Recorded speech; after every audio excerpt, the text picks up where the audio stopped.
La reflexión que traigo para este domingo es una reflexión que tiene que ver sobre lo que significa el cielo para nosotros, lo que realmente significa el cielo para ti, qué es el cielo, cómo entiendes el cielo, cómo vives el cielo, cómo equilibras, ¿verdad?, tu existencia siendo un ciudadano del cielo, mostrando donde realmente está todo el interés de tu alma, de mi alma. Y en esta mañana me gustaría que pudiéramos tener esta reflexión. A lo largo de esta semana, donde hemos estado, como digo, de viaje en Atenas, he estado reflexionando mucho sobre esto. He estado observando las personas que me rodeaban. Hemos estado, por supuesto, también en la Iglesia Reto a la Esperanza en Atenas con nuestros hermanos y compañeros que están sirviendo allí en Grecia, y a la vez también conviviendo con personas. Y yo podía observar, podía pensar, pero reflexionaba profunda y fuertemente en mi propio corazón acerca de cómo valoro yo el cielo. Está claro que en superficie o en la propia coherencia o lógica de las palabras, cualquier creyente te dirá: el cielo es mi esperanza, ¿verdad? Todos pensamos así, como se nos ha introducido en la reunión. Hay una obra gloriosa de gracia por la cual somos trasladados, transformados de un reino de tinieblas a un reino de luz admirable, al reino de Jesucristo. Y en este sentido, todos aquellos que están en Cristo Jesús contestarían así: el cielo es mi futuro, es mi esperanza. Pero también es verdad que hay cierta realidad con la vida aquí, con el tiempo aquí en esta tierra, que denota y manifiesta realmente lo que significa el cielo para un creyente. O sea, en la manera en la que nosotros vivimos, pensamos, manifestamos lo que el cielo significa para nosotros. Es evidente que al cielo quieren ir todos. Las viejas historias del castigo del infierno y de la vida en el cielo, esto se nos ha inculcado aquí en España desde muy pequeños, y en los demás países, dependiendo de la propia religión donde ellos donde han sido doctrinados, enseñados, pues también huyen del infierno y quieren ir al cielo. Nadie evidentemente quiere ir al infierno. La imagen de un diablo con cuernos, un tridente, vestido de rojo, un rabo, las propias pinturas del arte sacra de ese tiempo donde se pintaba tanto lo religioso, ¿no? Creo que ese infierno de Dante, que tanto miedo da, ¿verdad? El poder ver a las almas ahí sufriendo. Bueno, todo eso, ¿quién quiere ir ahí? Es evidente que uno sería muy tonto si dijera: yo quiero ir al infierno. Claro que hay personas que en su propia locura o sin razón pueden decir esto. Pero yo no me estoy refiriendo a estas cosas. No me estoy refiriendo a la propia superstición que incluso personas que ni son creyentes, digamos, bíblicos, creyentes bíblicos, te dirían lo mismo, creen en Dios. Ahora vengo de estar en un país donde las cruces están a la entrada de cada casa, están en cada habitación, presiden todos los lugares. ¿Por qué? Porque hay una superstición, hay un miedo a lo que hay que enfrentar, o al propio castigo o juicio de Dios en esta vida, si no estamos protegidos por ese propio símbolo o significado. Pero esto es superstición. Yo lo viví antes de venir a Cristo, siendo un pecador empedernido, un delincuente. Pues yo llevaba mi cruz conmigo, ¿sí? Y trataba siempre de pedir al que para mí significaba esa cruz, pues esa protección, y tenía mi miedo, evidentemente, a la muerte, y tenía mi miedo al infierno, y quería ir al cielo. Pero esto no es lo que estamos, ¿verdad?, hablando. Lo que a mí me gustaría presentar en esta mañana es el modo de vida que tú tienes. Realmente el pensamiento que te ocupa, las horas en las que tú piensas en el cielo, en lo que es tu esperanza. Es evidente que de lo que pensamos nos alimentamos, y de la totalidad de nuestros pensamientos es nuestra conducta. Nuestra conducta manifiesta lo que todos nosotros pensamos. Como digo, hemos sido introducidos, si estamos recordando, en este capítulo 35 de Isaías, donde se nos ha dejado muy claro que ahí habrá una calzada, un camino, y será llamado camino de santidad, ¿sí? Y evidentemente es glorioso poder ver que ninguno, por torpe que sea, ahí se va a extraviar, pero hay una negación muy clara. Dice, no caminará ni pasará inmundo por él. O sea, en este camino no van a entrar todos de cualquier manera, no van a vivir todos de cualquier manera, no van a existir todos de cualquier manera. No será un cheque en blanco para vivir la vida desafiando a todas las protecciones del camino pensando que nunca nada va a suceder. En ese camino y por ese camino no transitará inmundo. Estamos viendo que ese contexto es muy significativo porque históricamente nos está hablando de un momento importante de la Biblia, ¿sí? Nos está hablando de un momento donde un pueblo, el pueblo de Judá, bajo el reinado de Ezequías, está sintiendo las amenazas, está sintiendo la respiración del enemigo asirio en sus espaldas, está sintiendo la muerte de cerca, está sintiendo la destrucción de cerca, está sintiendo el fin de todo lo que es la esperanza de esta tierra de cerca, está viéndole las orejas al lobo. Y es en este momento donde este rey asirio, donde este imperio asirio arrasa todo lo que viene arrasando desde el norte. El reino del norte para este tiempo está cayendo y el reino del sur llega a las mismas murallas. O sea, territorios de Judá han sido ya destruidos. Y la voz terrible del enemigo suena en las murallas de Jerusalén. Y ahí, en esa voz, el enemigo dice, no confiéis en Dios. No confiéis en el sermón de Ezequías, no confiéis en el profeta Isaías, porque no tienen fuerza para salvaros de Asiria. Y podemos ver, y sabemos la historia, ¿verdad? Que en una noche 185.000 asirios fueron destruidos por Dios sin que este pueblo de Judá moviera una sola mano, solamente en una actitud de oración. Y ese capítulo 35, que es el anterior, nos está situando en la época del milenio. O sea, en el futuro glorioso de Sion, donde realmente allí, por la propia situación gloriosa, no puede haber inmundos paseándose por un reino de paz y justicia, donde Cristo va a estar presente. Entonces estamos viendo hacia el futuro, estamos viendo hacia la esperanza eterna. Y ahora es donde yo hago en esta mañana esta pregunta. ¿Tú vives pensando en esta esperanza eterna? Vamos a iniciar nuestro sermón en el capítulo 12 del Evangelio de Lucas. Y vamos a leer 3 versículos. En el 32, 33 y 34. Estas mismas palabras se nos enseñan en el Evangelio de Mateo, en el capítulo 6, entre los versos 19 y 21. Escoge el que quieras, son las mismas palabras.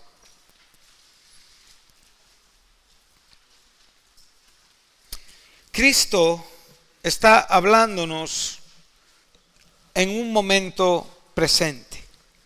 Está hablando a personas que están sentadas con Él, que están escuchándole y que tienen una vida aquí, en esta era, en este siglo, en esta tierra donde nosotros estamos hoy en el año 2021. Cristo dice estas palabras a quien está escuchándole, a estos discípulos, a estos apóstoles: no temáis. Estas son unas palabras tremendamente significativas. Son palabras que lo que traen es el alivio al temor, el alivio a lo incierto, el alivio a lo desconocido, el alivio al propio futuro, la esperanza en las circunstancias, en cualquier circunstancia que podamos estar viviendo en este momento. Las circunstancias más extremas, más duras o más terribles, el Señor dice en este momento a sus hijos: no temáis.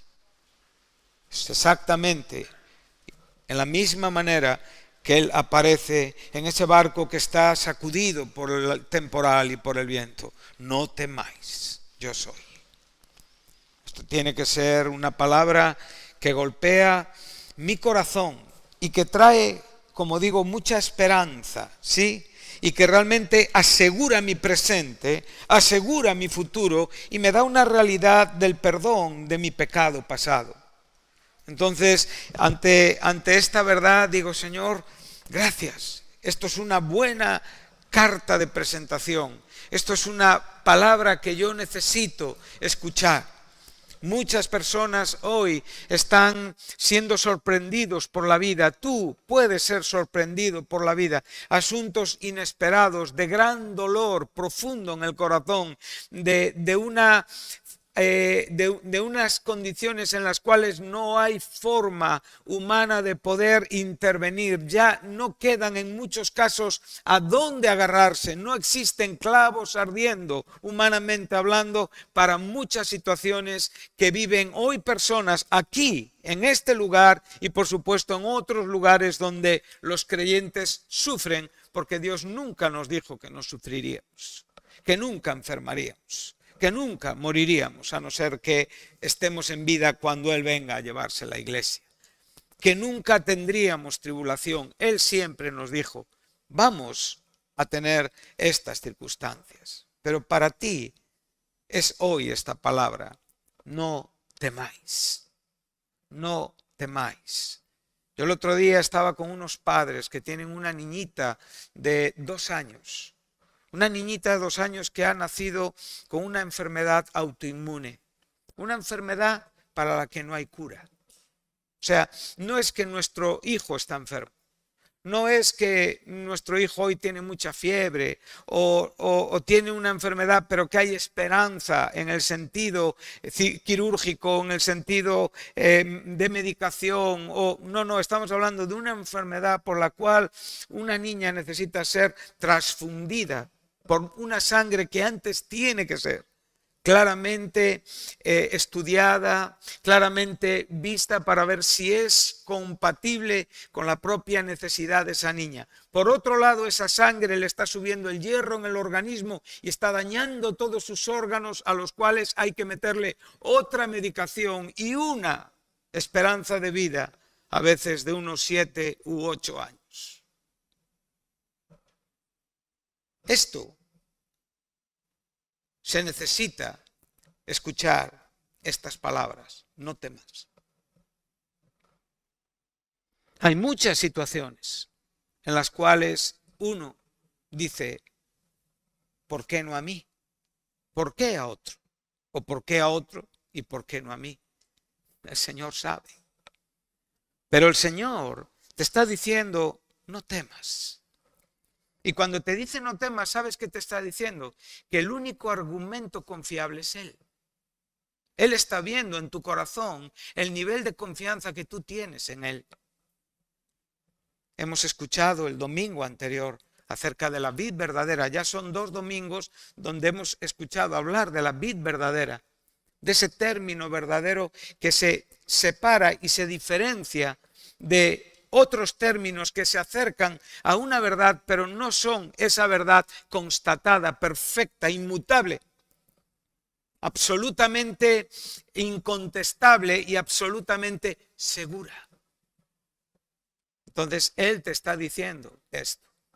Y Él está viendo el nivel de confianza que tú tienes en Él. Y ahí está tu nivel de cristianismo. Si tú quieres saber cuál es el nivel de tu cristianismo, pues tienes que verlo en el nivel de confianza que tienes en el Señor, pero no solamente en aquellas cosas donde lo dices por superstición, sino donde lo dices por la propia realidad de la vida, donde se separa, ¿verdad?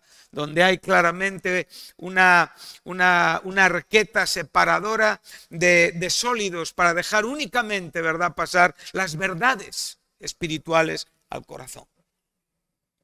Y esto es a lo que estamos siendo llamados y esto es lo que unos responden y evidencian frutos y esto es donde otros no responden, pero quieren ir al cielo. Quieren ir al cielo, pero no viven como ciudadanos del cielo. Y esto es lo que personas aquí en esta mañana tienen que abrazar, porque es la única esperanza que tienen en esta vida. Jesucristo. Fuera de Él no hay esperanza.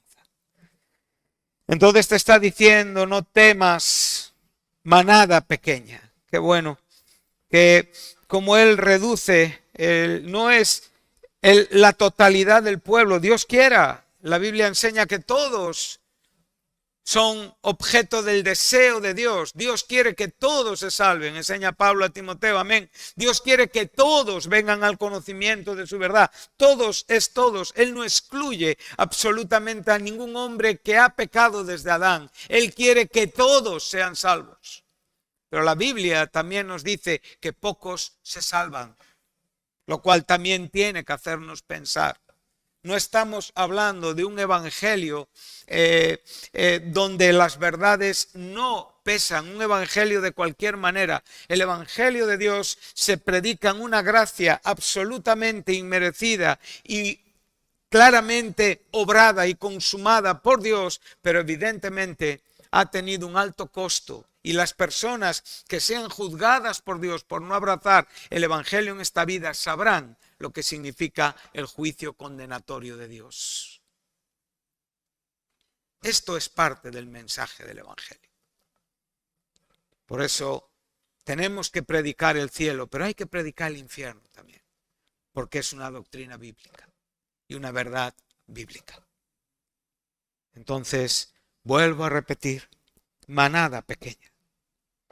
Esta manada pequeña que podemos pensar que es la iglesia en medio de un mundo terrible, que podemos pensar que es ese grupo escogido y elegido por el propio Señor, que son los apóstoles. Bueno, podemos pensar muchas cosas dentro de un contexto bíblico, correcto. Ahora, la razón de no temer es porque a vuestro Padre, o sea, a aquel que te ha dado el derecho de llamarte hijo, por la obra redentora y esa obra filial de Jesucristo por la cual nosotros podemos tener esta filiación con el Padre en carácter de hijos, le ha placido daros el reino. Y esta palabra placer tiene que ver con decisión. Tiene que ver con una decisión que Él la considera buena y agradable en su propio entendimiento. Esta palabra la usa Pablo. Si tú vas al libro de los Efesios, a la carta a los Efesios, y tú ves en el capítulo 1, verás esta palabra 2 veces, ¿sí? Lo verás en el verso 5 y lo verás en el verso 9. Aquí se nos enseña claramente que hemos sido escogidos en amor, habiéndonos predestinado para ser adoptados hijos suyos por medio de Jesucristo según el puro afecto de su voluntad. Aquí tienes la misma palabra, el placer de Dios en salvarte, en salvarnos, en decirnos no temáis porque me ha parecido bien daros el reino. El verso 9 dice también, dándonos a conocer el misterio de su voluntad. ¿Cuál es el misterio de su voluntad? Es el evangelio de Jesucristo. Es el propósito redentor de Dios que claramente es manifestado, revelado y explicado en el evangelio. Dice, según su beneplácito. De nuevo tenemos esta palabra, el cual se había propuesto en él mismo. O sea, lo que a Dios le ha causado este placer, maravillosamente, misteriosamente, no podemos llegar a entender en lo que es la autoexaltación, porque en nosotros nunca es correcta, pero en Dios siempre es correcta y perfecta. Él puede darse placer a sí mismo, y el placer que Dios está dándose a sí mismo tiene que ver con el perdón de tus pecados, con la salvación de tu alma, con sacarte de la miseria, del cieno, de ese barro cenagoso, de ese lugar tan horrible, y no solamente sacarte literal, temporal, en vida, aquí en esta tierra, de esa condición de pecado, sino librarte del terrible lago de fuego que arde por los siglos de los siglos. Entonces no podemos estar jugando ante estas verdades. Si somos ciudadanos del cielo, tenemos que evidenciar que somos ciudadanos del cielo, que entendemos el principio de nuestra existencia y que evidentemente lo corroboramos porque estamos manteniendo una expectativa alta. Nuestros ojos están enfocados en el cielo, en la eternidad, en lo glorioso. Esa es nuestra esperanza. El mundo ahora mismo está siendo sacudido por muchos devastes. Está habiendo asuntos tremendamente catastróficos a nivel físico, a nivel material, en el propio nivel de salud. Estamos viendo pandemia absoluta y global. Estamos viendo la economía siendo colapsada. Estamos viendo los elementos físicos hablándonos de cataclismos, de terremotos. Todo nos tiene que hablar de que este lugar donde vivimos y esta vida que existimos tiene los días contados y contados por Dios.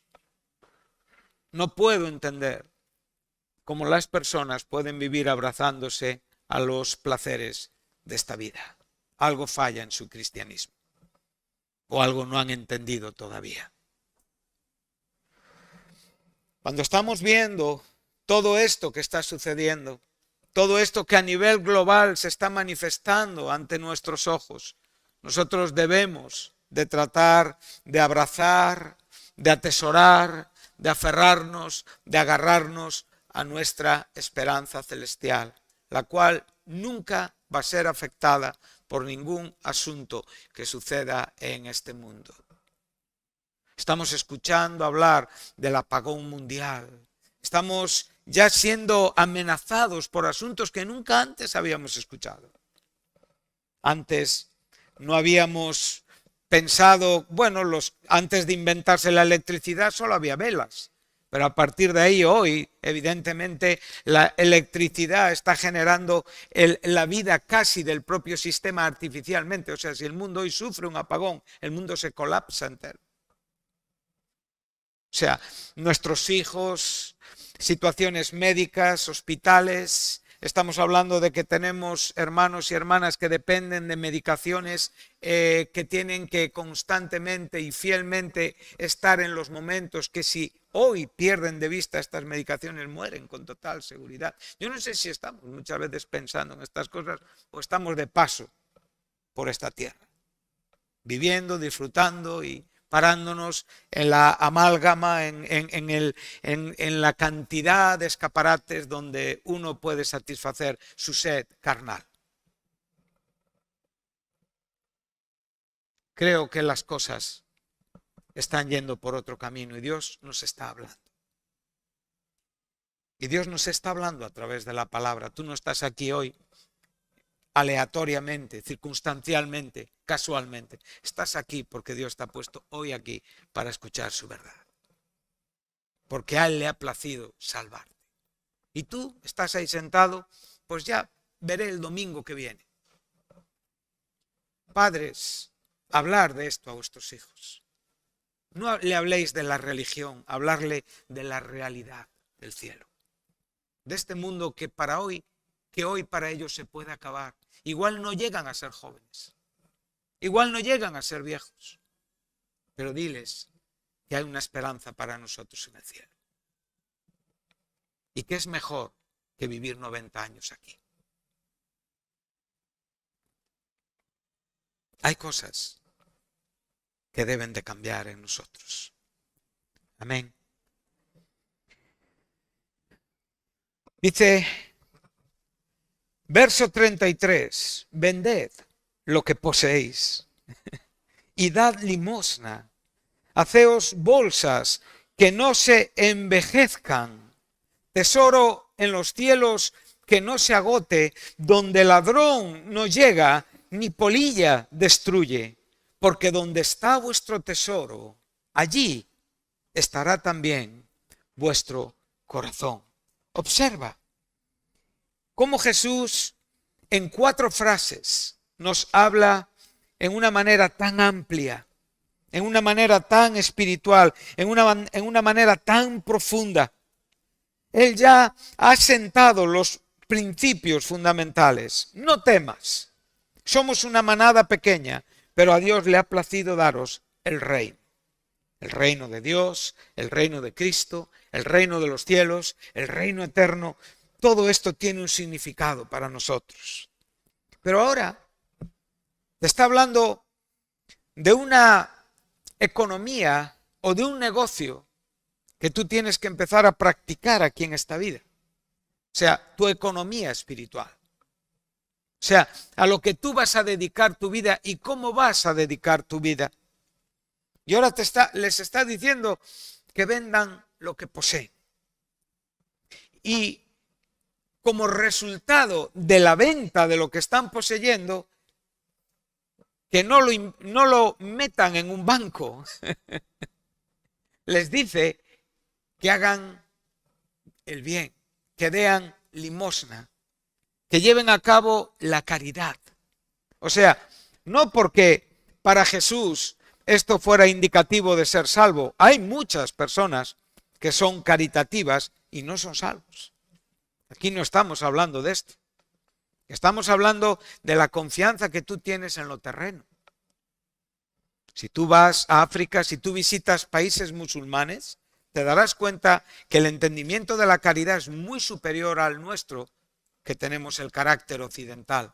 La caridad, por ejemplo, en la religión islámica es posiblemente uno de los asuntos principales. Y donde veas personas islámicas con posibilidades económicas, verás que son tremendamente caritativas. ¿Por qué? Porque quieren ir al cielo.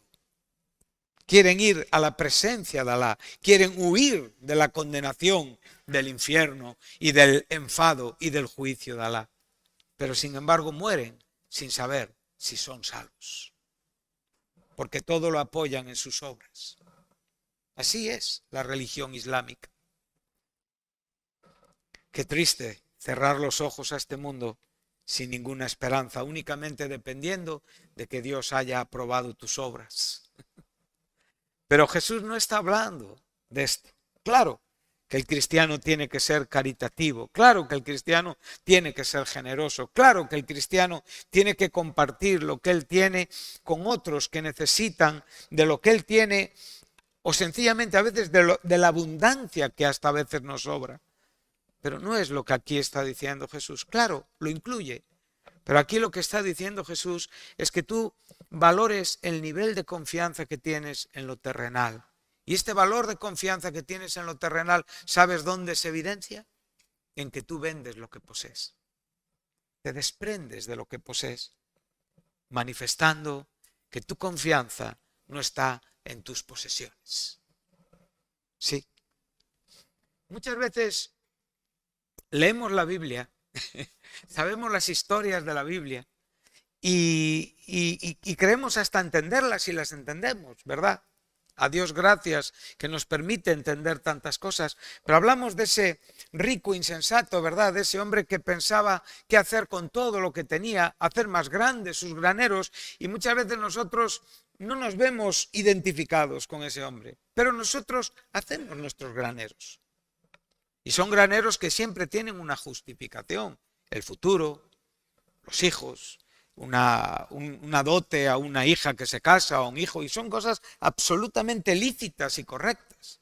Pero vigila que tu corazón no esté equivocado en lo que aparentemente es lícito o correcto.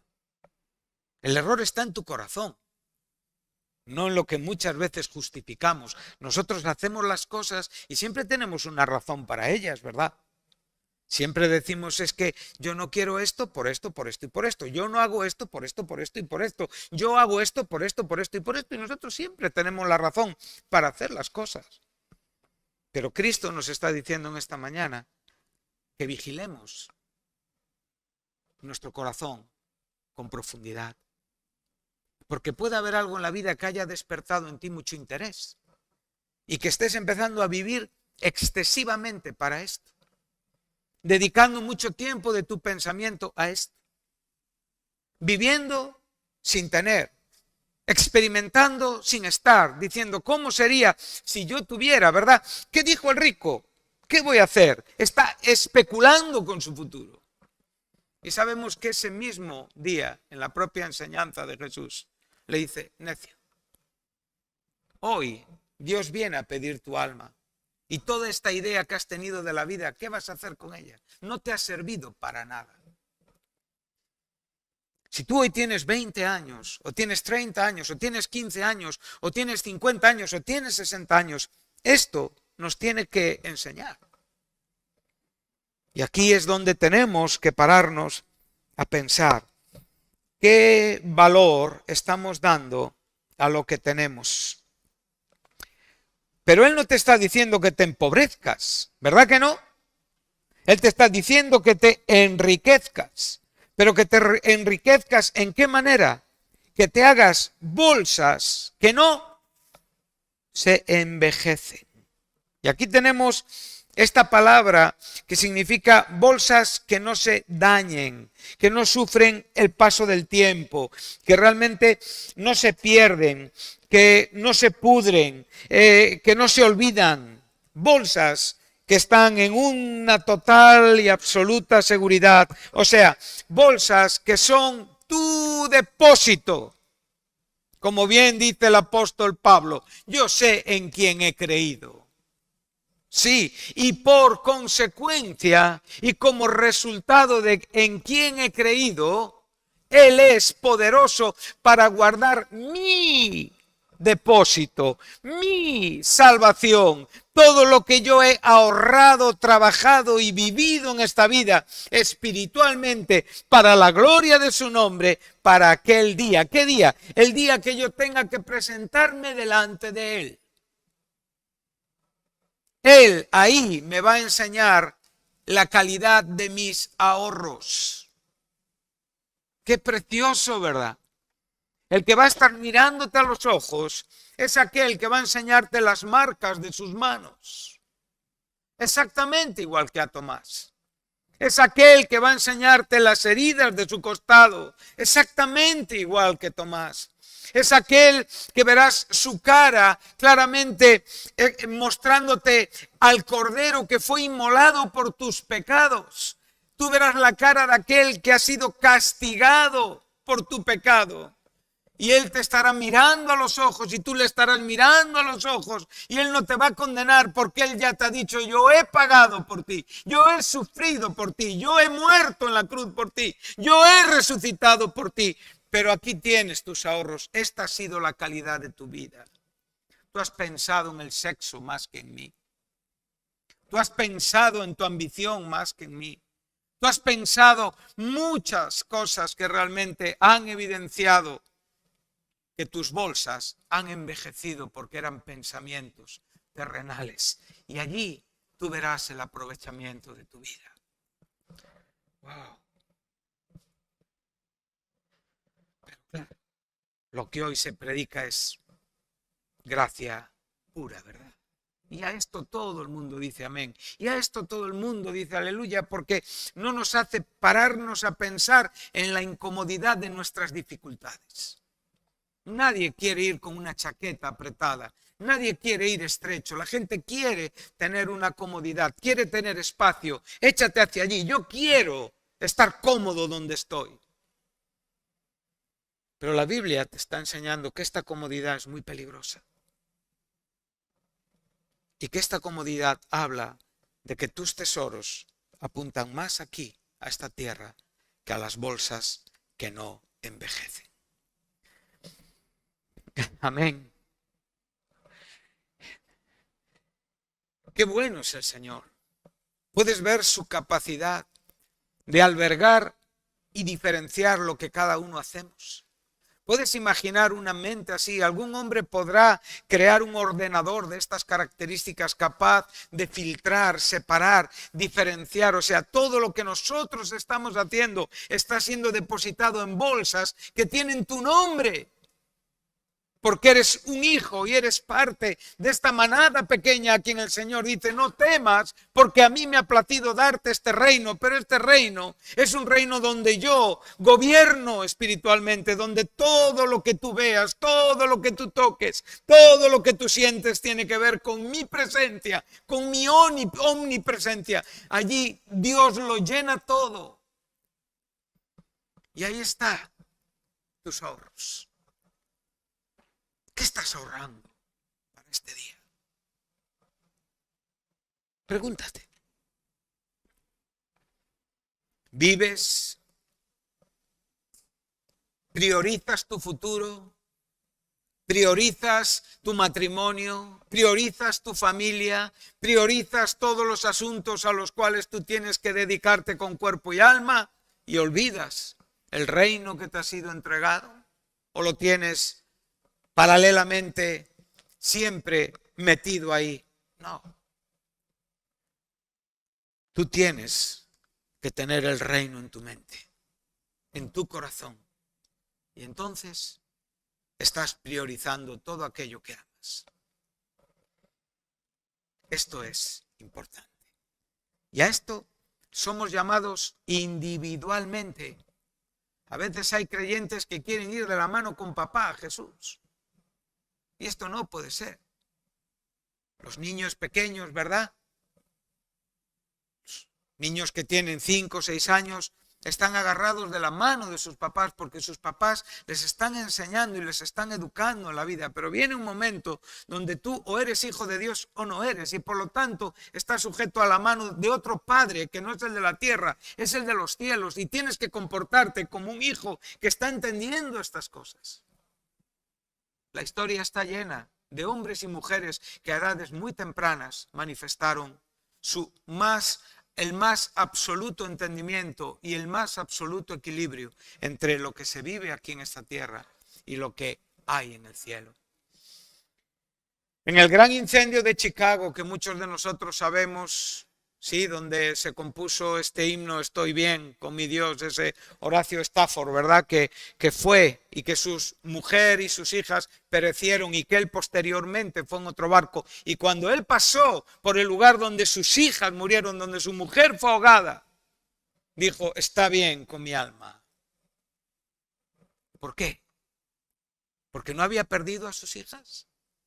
Porque quería mirar hacia otro lado tratando de buscar una consolación que le sacara de la realidad del momento. Ese corazón estaba destrozado, roto, totalmente constreñido, en un sufrimiento posiblemente indescriptible en cuanto a lo que tiene que ser o puede ser mi experiencia aquí en esta mañana. Pero lo que ese hombre vio fue una ganancia y unas bolsas que, aunque hay un ahogamiento, nunca pueden ser envejecidas. Y en el cielo estaban sus hijas y su mujer. Somos así. Pero no solamente este compositor de este precioso himno, de esta canción tan preciosa, sino el propio Moody, el famoso evangelista Moody, ¿verdad? Perdió todo lo que tenía en ese incendio de Chicago. Y le preguntaron y le dijeron, tiene que estar usted con un gran disgusto por la pérdida de todas sus pertenencias. Y dice, yo no he perdido nada, yo soy rico. Y el hombre le decía, ¿rico? ¿En qué es usted rico? En el cielo soy rico. Y allí no ha ardido nada. Vivimos así. Pues preparémonos, porque el mundo va a sufrir un colapso. Y lo que hoy es nuestra seguridad, mañana no va a estar. Y muchas de las cosas que hoy conseguimos, normalmente mañana no van a estar. De repente vamos a ir a un centro comercial y no va a haber abastecimiento. Vas a querer comprar prendas normales para la vida y no va a haber. Ya no vas a ir a elegir qué marca, ni qué chaqueta, ni qué cazadora, ni vas a ir a las rebajas, no va a haber outlets, no va a haber absolutamente nada. Y ya se está viviendo. Lo que antes se compraba con facilidad, hoy no se encuentra. Pero vamos a vivir aferrados a esta tierra. Acuérdate que aquellos hombres vivían una vida normal, se casaban y se daban en casamiento. No esperaban que todo acabara de repente. Pero así va a ser. Todo va a acabar de repente. Y todo va a ir precedido de una serie de situaciones y de señales que nos irán llevando a ese momento que todos esperamos en la historia cristianamente hablando. El momento en el que Jesucristo aparecerá en los cielos. Y se le verá. Y vendrá con su iglesia y con sus ángeles. En ese momento en el que Cristo aparezca en los cielos, entonces claramente aparecerá y se verá su presencia. Habrá una manifestación. No será una doctrina, un sentir, no será un viento recio como el día de Pentecostés. No será un estruendo, no será como el Espíritu Santo cuando llenó los corazones. Es el mismo Hijo de Dios que claramente en la parusía aparecerá en una presencia visible, tangible, entendible, en gloria. Y en ese momento el mundo sufrirá el haberle despreciado. Pero nosotros seguimos con nuestra vida tranquilamente. Algo tiene que cambiar, hermanos. Algo la cruz nos tiene que enseñar, si cabe nuevo. Necesitamos preparar nuestro corazón.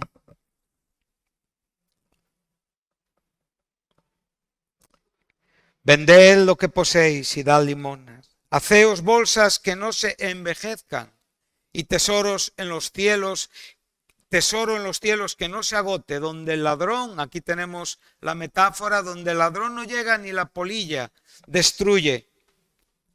¿Por qué? Y ahora, ¿recuerdas cómo comenzó hablándonos Jesús? Jesús que te dijo al principio, no temas, manada pequeña, porque a Dios le ha placido, todo ha comenzado con gracia, con bondad de Dios. A Dios le ha placido darte esta salvación, darte este reino. Ahora Él te está dando el consejo para esta vida. Por favor, no enriquezcáis materialmente. Haced bolsas que no envejezcan, donde no hay robo, donde no hay hurto, donde no hay afección, donde el ladrón no mina, donde la polilla no corroe. No, por favor. Pero ahora te va a decir algo. Y esto es tu realidad en este momento como la mía. Donde está tu tesoro, allí está tu corazón. Y ahora la pregunta es, ¿cuál es mi tesoro?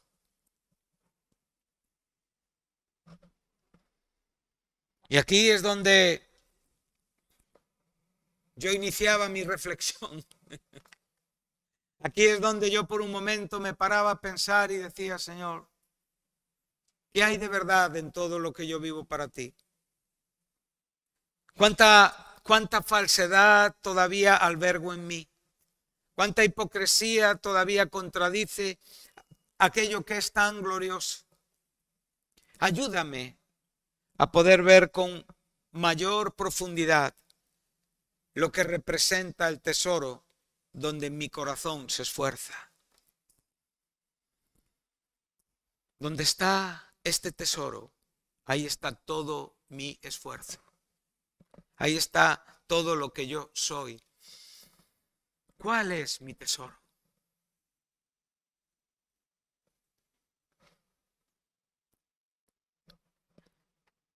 En cierta manera, confluyo, desarrollo caminos paralelos donde justifico mis deseos carnales, dándome la imposibilidad de poder actuar de acuerdo a lo que la Biblia enseña. Es posible. O sencillamente abro un camino paralelo donde por un lado con esta mano izquierda yo quiero tocar el cielo, pero con la derecha quiero arreglar todos los asuntos que hay aquí en esta tierra. Esto no es el cristianismo bíblico. cristianismo bíblico te dice que tú tienes que renunciar a todo aquello que tú quieres labrar, quieres trabajar, quieres generar, quieres enriquecer en esta tierra para dedicarte a un reino y para dedicarte a una riqueza que está en los cielos. Y ahí entonces vive la vida. Sé joven, cásate, ten hijos, disfruta de la familia, disfruta de la iglesia, disfruta de los hermanos, disfruta de los pequeños placeres que pueda haber en la vida. Pero por favor te pido en esta mañana que no hagas en cierta manera a Dios de un lado, sencillamente por una idea peligrosa y confusa de mi corazón. Ahora, cuando Jesús está diciendo esto, si tú ves lo que te enseña el apóstol Pablo en la segunda carta a los Corintios, en el capítulo 4, está diciendo exactamente lo mismo. Y vamos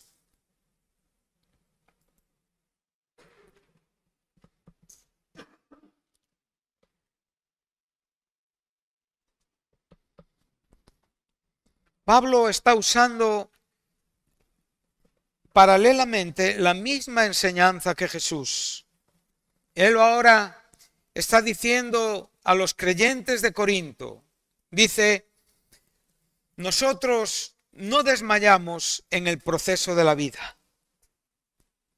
Somos conscientes de que estamos viviendo en dos procesos muy diferentes, cada uno de nosotros.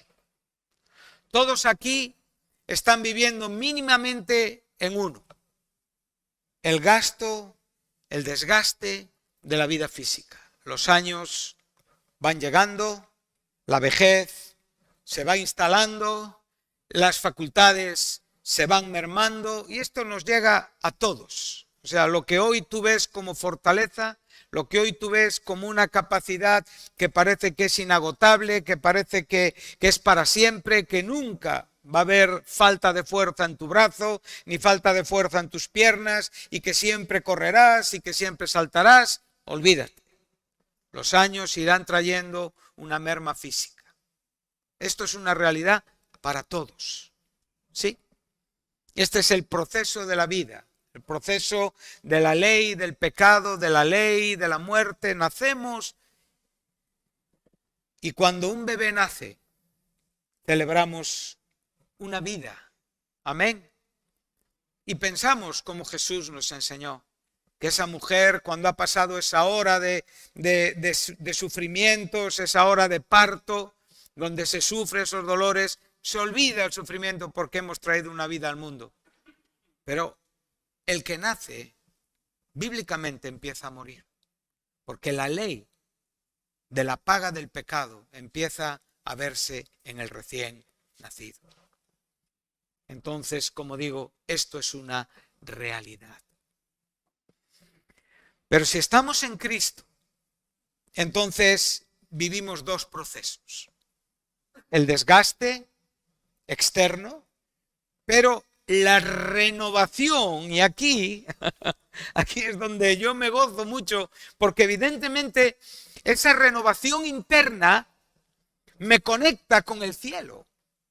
Me conecta con mi esperanza, me conecta con mi riqueza celestial, me conecta con mis bolsas de ahorro que no envejecen, me conecta con esos ahorros donde el ladrón no llega, donde la polilla no afecta y donde realmente manifiesto y entiendo que Él es poderoso para guardar ese depósito mío para aquel día. La cruz me lo ha asegurado. Cristo ha muerto por mis pecados, Cristo ha resucitado, Cristo está sentado a la diestra de Dios. El cielo es una realidad. No estamos hablando de un mero asentimiento intelectual o de una mera experiencia consciente. El cielo será una realidad viviente donde estaremos con cuerpos, nos relacionaremos, hablaremos, miraremos, nos moveremos, serviremos. Será un mundo como el que hoy estamos viviendo, pero glorificado. Amén. Ese será nuestro cielo. No vamos a ser seres espurios, no vamos a ser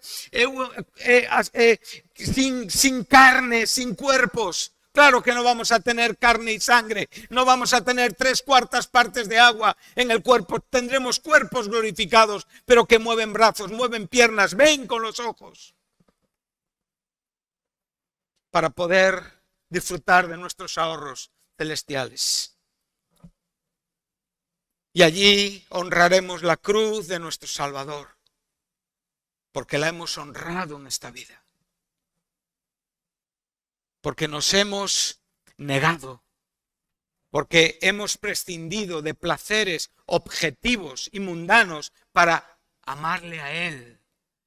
Porque hemos decidido darle nuestra juventud a Él, hemos decidido escapar de la fornicación, hemos decidido escapar del pecado, hemos decidido escapar de los disfrutes del mundo para disfrutar en nuestro corazón. Y cuanto más joven seas, antes empezarás a ahorrar espiritualmente y tu bolsa será maravillosa. Dale tu vida a Jesús, ama a Jesús, entrégate a Jesús, haz de Él tu todo, no ames a nadie más que a Él.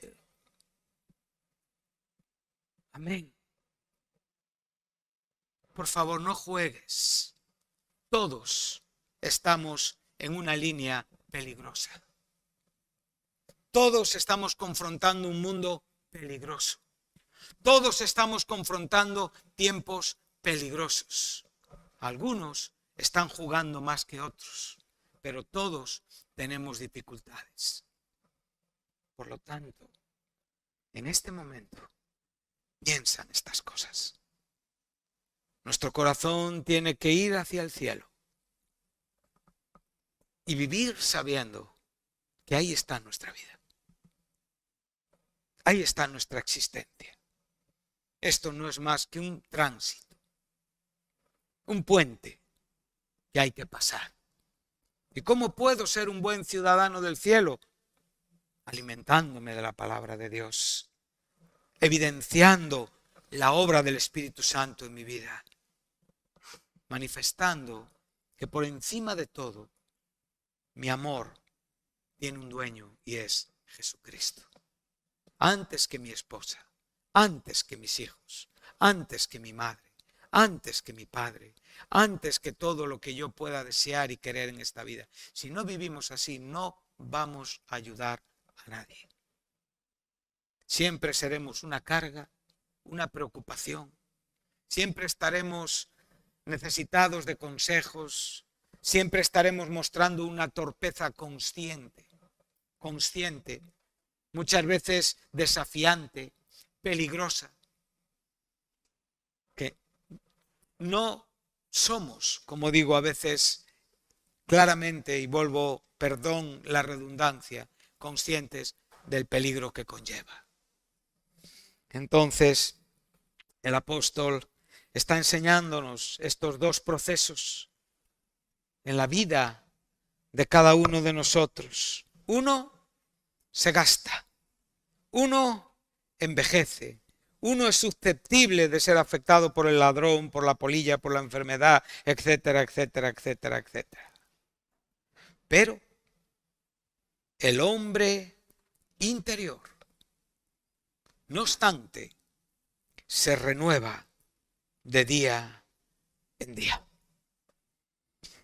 Y ahora no tenemos tiempo en esta mañana. Aquí se nos está hablando de un renuevo, ¿verdad?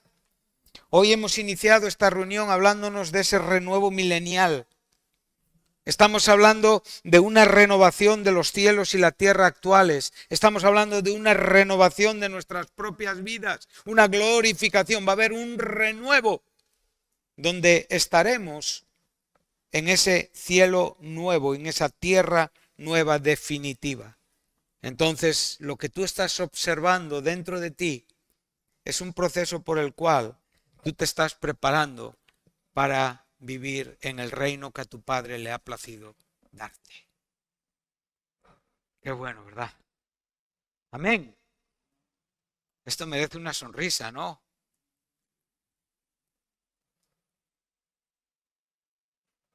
¿Cuántos se sienten pobres en esta vida? Pues allí no va a haber pobreza. Allí va a haber riqueza. la riqueza del reino. Tenemos mucho que hablar de todo esto. Entonces dice claramente que el proceso que ahora solamente los cristianos viven. Este es el verso 17. Dice, porque esta leve tribulación momentánea tiene que ver con la vida y con todos los inconvenientes, sucesos, experiencias que nos toque vivir a cada uno de nosotros, está en un claro contraste con el proceso interior. O sea, en la medida que yo estoy sufriendo, ¿verdad? Y entendiendo lo que yo vivo en esta tierra y en esta temporalidad, a la vez está produciendo una riqueza. Está hablando de las bolsas de las que habló Jesús. Está diciéndonos que estas son las bolsas que no envejecen, que estas son las bolsas que tienen que ver con tu propia vida y que en ti se está produciendo cada día un cada vez más excelente peso de gloria. ¿Sí? Por eso los creyentes estamos yendo de gloria en gloria. Estamos constantemente enfocados en un crecimiento paulatino, constante, seguro, de gloria en gloria, ¿verdad? Hay algunos que quieren ir de gloria en gloria terrenalmente, pero hay otros que quieren ir de gloria en gloria. Entonces, estamos experimentando esto, ¿verdad? Un excelente hiperbolí, o sea, mucho más de lo que podamos explicar excelentemente y eterno. Aquí ya tenemos una palabra que nos da una connotación de alto standing espiritual, eterno. No es afectado por el tiempo, es eterno. Eterno peso en la gloria. Dice ahora, verso 18, no mirando nosotros. De nuevo, ¿qué? Las cosas que sé, sino las que no. ¿Cómo se hace esto? ¿Verdad? ¿Qué tipo de autosugestión tengo que producir en mí? ¿Cómo puedo dejar de ver aquello que se ve? Si constantemente mis ojos físicos están confrontados con todo lo que veo, paso por una tienda de alimentos y me da el hambre. Paso por un escaparate de moda y estoy buscando la justificación de encontrar una razón a la camisa que llevo para comprarme la nueva. ¿Cómo hago yo esto? Veo una chica y me gusta y me encapricho, veo un chico y me gusta y me encapricho. Sencillamente tenemos una idea terrenal. ¿Y cómo hago yo esto si estoy constantemente viendo con mis ojos físicos y sintiendo interiormente? ¿Cómo puedo hacer yo esto? Tiene que ver con mi voluntad, tiene que ver con una gracia que opera en mi vida y que realmente hace aquello que yo no puedo hacer. ¿Cómo es esto? ¿Cómo me conecto con lo eterno? ¿Cómo realmente puedo meter en el mismo paquete los cielos nuevos, la tierra nueva, la iglesia, mi vida glorificada, Jesucristo como el Rey? ¿Cómo empaqueto yo todo esto y me centro en esto y dejo que pese en mi vida en una manera en la que yo me convierto en un icono del Evangelio? Donde el carácter del Evangelio está impreso en mi mente, en mi vida, en mi pensamiento, en mi corazón, en mis maneras. O soy sencillamente un creyente carnal, siempre justificando que no soy capaz de vivir para el cielo porque estoy concentrado en lo temporal. Y me enfado cuando me tratan de decir que lo temporal es imperfecto. Y me enfado cuando me tratan de decir que igual esto no es para mí. Y me enfado cuando realmente me corrigen y me dicen, invierte tu vida. Me enfado porque digo, ¿y qué hay de malo en esto? No se puede ser cristiano y vivir de esta manera. Hoy en el mundo hay un cristianismo, un pseudo cristianismo que está enseñando todo lo contrario de lo que la Biblia enseña.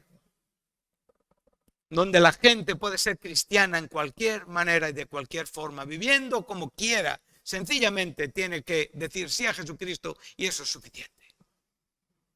Y esto no es bíblico, esto no es verdad. Cualquier hombre profundo o mujer profunda, respetuoso con la palabra, es un hombre que vive incómodo en aquello que contradice el amor por Dios. ¿Cómo tú puedes decirle a la gente, quiero pecar? Quiero satisfacer mi deseo carnal. ¿Cómo? ¿Qué cruz has entendido tú? Por favor. ¿Qué has visto en la cruz? ¿Qué has aprendido de la cruz? Cuando uno ve la cruz, se termina el gusto por el pecado. Aunque a veces después se peque. Pero hay un abogado. Pero eso no significa que ya vivo para pecar. El que ha nacido de nuevo ni practica el pecado, ni tiene gusto por el pecado, ni desea el pecado. ¿Y qué es pecado? Todo principio carnal fundamentado en tu capricho. Esto es pecado, que no glorifica a Dios. Es saber hacer lo bueno y no hacerlo. Esto es pecado. Estamos hablando de que estamos viendo las cosas eternas.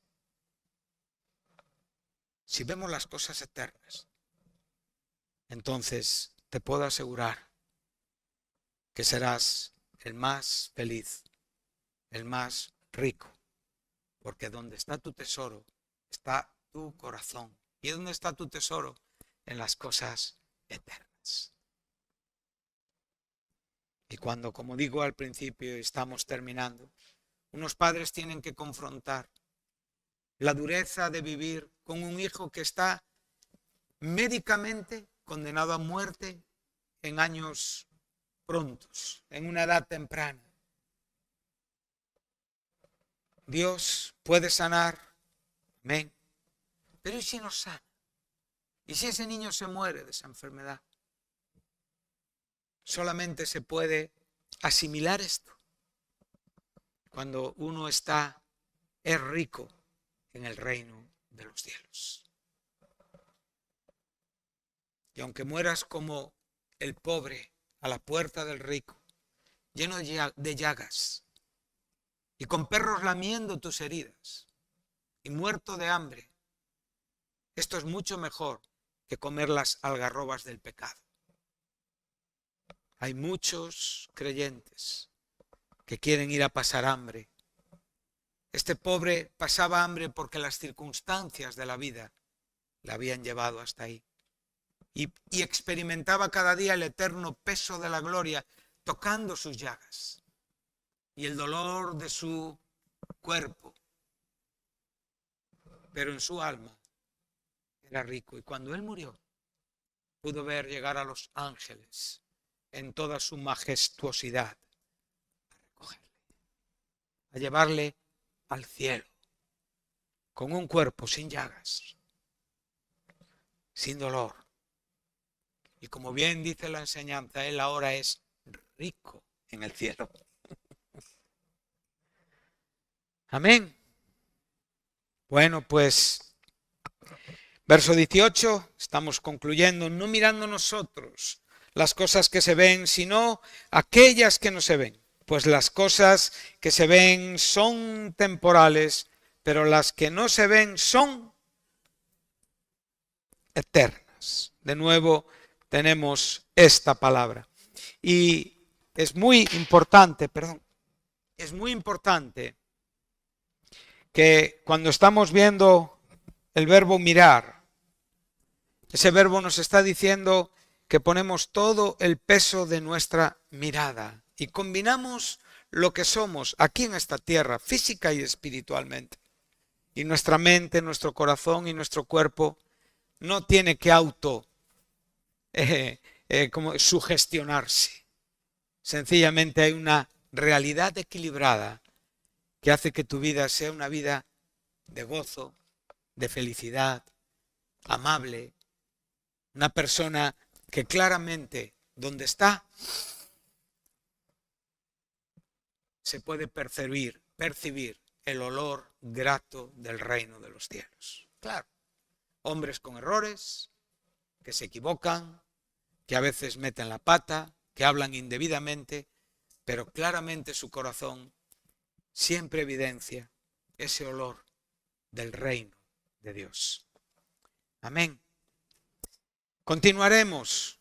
Que Dios os bendiga. Gracias por estar aquí aguantándome. Gracias a las personas que nos siguen desde sus casas. Que podamos ser ricos en Cristo.